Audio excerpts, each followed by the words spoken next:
Hello, and thanks for watching.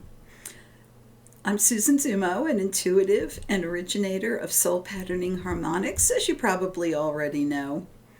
This week, we want to talk about frequency, how to shift your frequency, and what happens when you do. How does it impact everything around you and yourself? So we know that each of us hold a distinct frequency. And that frequency sets out a tone or signal, right? To everything else in the world, to every organ in our body, to every cell, every thought, and every emotion. We want to work with our frequency and use our frequency to help ourselves and others. So what do you do when you are in an environment where everybody does not vibrate to your frequency? And that may be true. It may be family, friends, work environment. Not all of us, and I dare say most of us, are not in places or situations where everyone around us is holding the same high frequency. There is a range of frequencies. And if you think about it in music, there are certain notes above and below the note that you're holding that will feel compatible, that will make a beautiful chord, that will sound and feel good. But then, if you hold a certain note in music and go way higher or way lower outside a certain range, it's going to create a dissonance or a disharmony. We are no different. When we are in a place or a situation where people who are outside our frequency, it may be harmonious. You know, everybody doesn't have to be exactly like me to be in my life. There are people in my life who are very different from me, but their frequency is such that we can create a harmonious relationship, and that's just fine. However, if someone comes into my environment who is extremely angry or fearful, or maybe they're just gossipy, right? Or holding on to a very rigid pattern, a very rigid belief system, or their emotions are out of control, they're going to be in disharmony with me. And at that time, we want to be careful not to let them pull us into their frequency range by their high emotion. Highly charged emotion can do that. If someone comes into your environment and they're extremely fearful and panicky, they can cause you to start panicking. And you may come into what we call resonant entrainment with them, where now you're starting to feel panicky, your breath is starting to race, and you may have to step back from that and ask yourself, is this me? Am I fearful, or is it the other person? We want to avoid disharmony. However, we still have people in our lives that we want to help, or we want to work with, or that we live with, who come into our auric field, our energy field, and we want to move their frequency to help them, right? So when someone is out of our frequency range, what do? Well, the first thing we want to do is go into our center and connect with our highest self. And our center is going to be in the heart. And we want to connect with our highest self with a feeling of love, and we want to radiate that love out into the environment. Now, that may be difficult to do when someone in front of you is crying or afraid, right, or angry, but that's going to be the way to help them. You know, great teachers, great intuitives, great leaders hold their center. And by doing that, they do what we call creating or holding space. When a teacher comes in and holds space, everyone feels the possibility of new learning. Everyone is open to new learning. We can feel change. We can see change. We can know change within ourselves and get comfortable with it. So when I teach a workshop, I always go into my highest self and hold space. What that does is being in my center and moving my energy up will draw those in the class with me, or whoever I'm working with, even if it's in an individual reading, etc. It will draw them into their center so that they can connect with their highest self and feel and experience what that new frequency is for them. And we know that once you feel or experience something, you can always recreate it yourself through memory. So when we are teaching or working with an individual and we're holding space, sitting in our center and holding our highest good, it allows the other person to move into their center. And when you're in your center, you release fear. You go into the heart and you experience expansion, love, acceptance.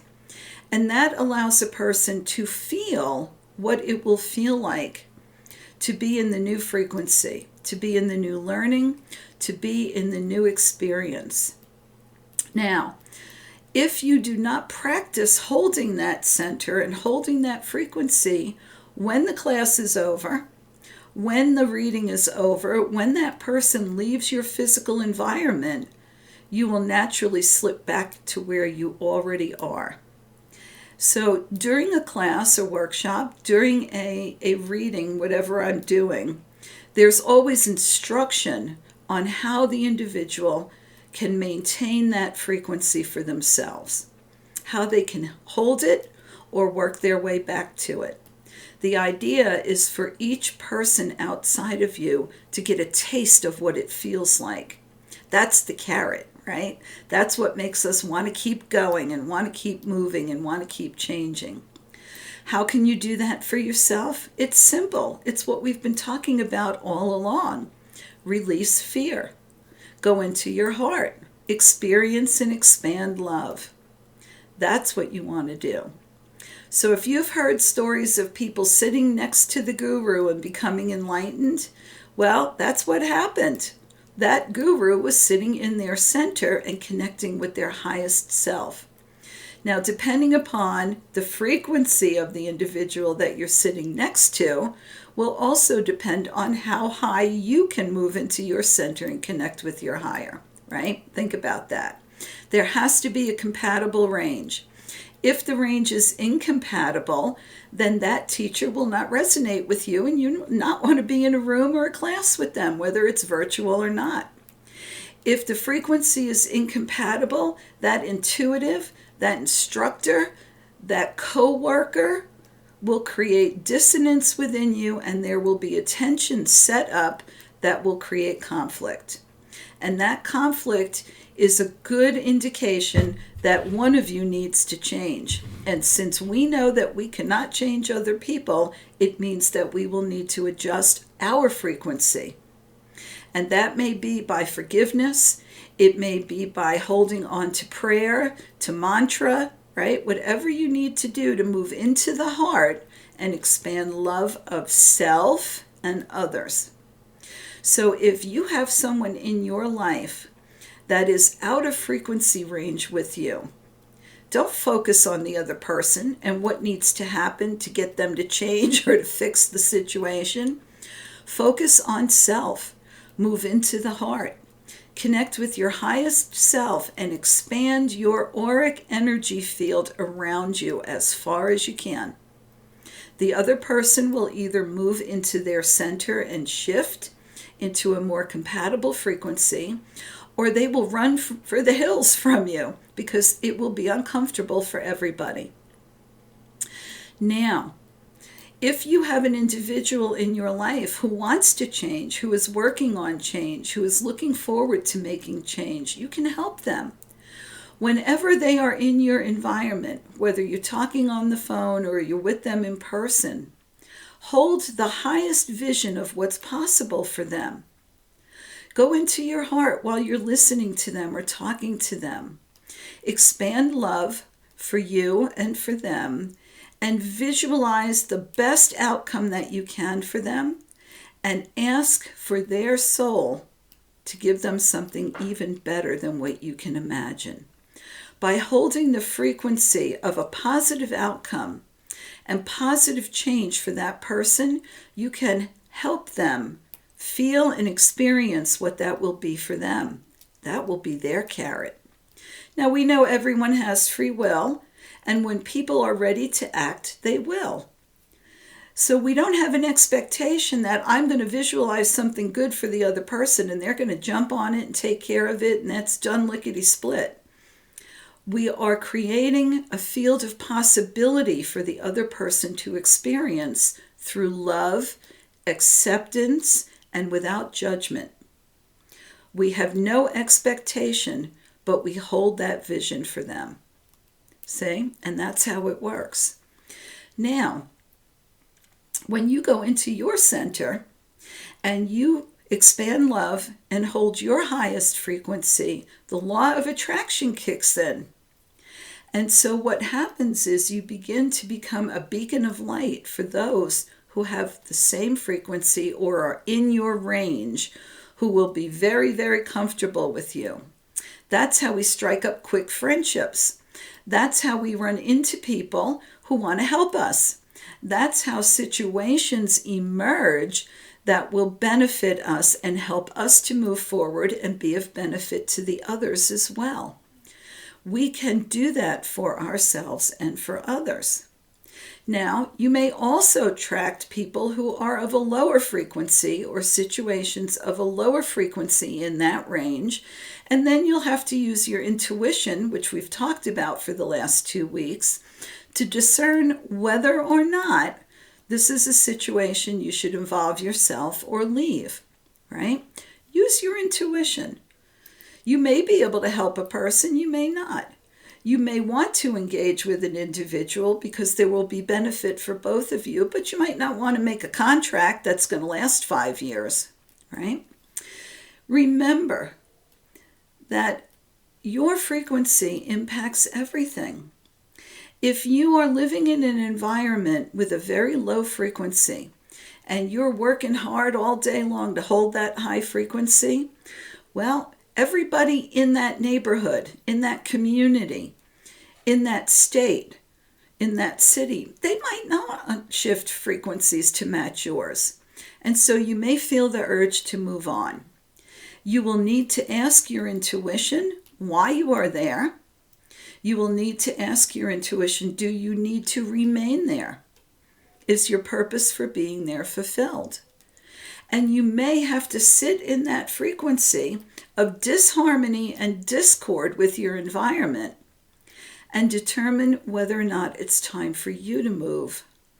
So it really depends on a lot of factors, doesn't it? But you will know when the place feels right to you. So if you are looking to move, try to put your feet in the area that you're going to be going to so that you can feel the frequency of the earth there, of the community there, and see if it is harmonious with your frequency. See if it falls on the lower end of your range or if it falls on the higher end of your range. These are things that you're going to want to know.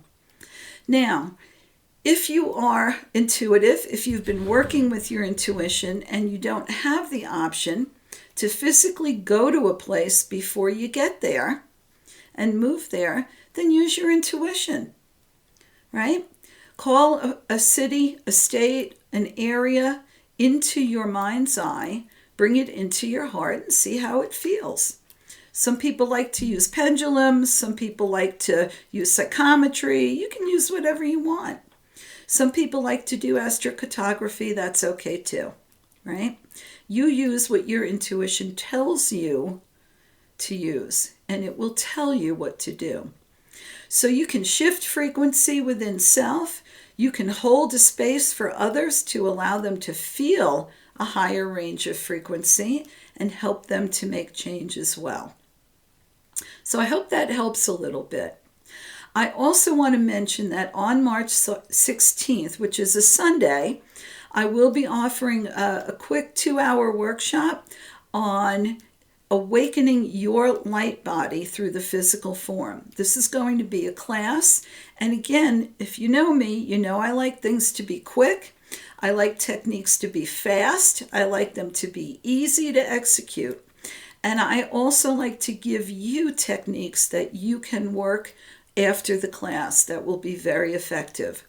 So if you want to join me on the 16th, drop me a line. All the information is below. And let me know. I'd love to have you with us. Until next week, however, I wish you many blessings, and I hope you have a wonderful week shifting your frequency.